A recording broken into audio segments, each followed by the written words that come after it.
I remember the flash of the camera first, the way the photographer motioned for me to step aside, his voice casual but sharp enough to cut. "Maybe you could stand near the wall," he said, eyes flicking to my sister's new in-laws, "so you don't block the family." The wall, like an ornament no one wanted, shoved out of sight. I looked at my seat. It wasn't there. My place card gone. A stranger sat comfortably, sipping champagne, her laughter too loud for someone who didn't even know the bride. I asked quietly. She smirked, said she was the cousin's plus one. My sister hadn't corrected her. My parents hadn't noticed. Or maybe they had. That's when I felt it, that cold, hollow silence inside me. I smiled, walked toward the gift table, lifted my envelope. The only thing I had left in that room that carried my name. "Don't worry," I whispered, setting it back in my clutch. "I'll stay out of the frame. Forever." And I turned for the door.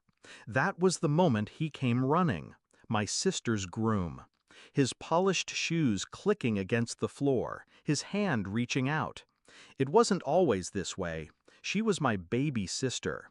I tied her shoelaces when our mother was too tired. I covered for her when she missed curfews.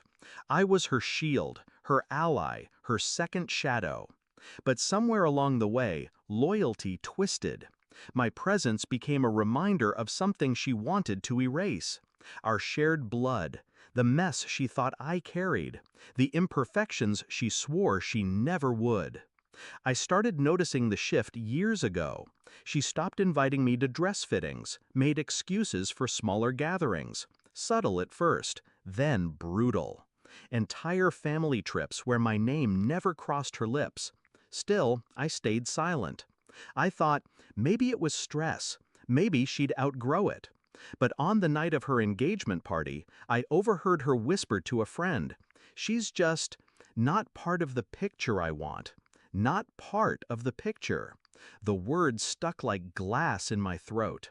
So I planned, not to cry, not to beg, but to carve my absence so deep it would leave a scar. I'd been saving for years, quietly, strategically. Enough that when my sister booked her wedding venue, I made a call. To the same resort, same weekend, same city. I booked their second largest ballroom, directly across the hall. Paid in full, non-refundable. But I didn't invite anyone. No family, no friends. Just me. While they laughed and toasted in theirs, I had mine prepared in silence. A stage, a screen, a microphone. I didn't need guests, I needed an audience. And they would walk right into it. At the reception, the humiliation was sharper than I'd even anticipated. The wall, the missing seat, my sister's laughter tightening around me like a rope. So I walked out, envelope in hand. Right on cue, her groom followed. He caught my arm, confusion painted across his perfect smile. "Wait," he said, "don't go. She didn't mean—" But his voice broke off when I gestured to the ballroom across the hall. The door stood open, music faintly humming from within. "What is that?" he asked. "My reception," I said softly. He frowned. "Your what?" I walked ahead. He followed. Curiosity always kills before clarity. Inside, the lights dimmed. A projector flickered on. Footage began to play. Old family videos, digitized and sharpened. My sister and me, side by side as children. Birthday cakes, Christmas mornings. Her clinging to me at school when she was too scared to go in alone.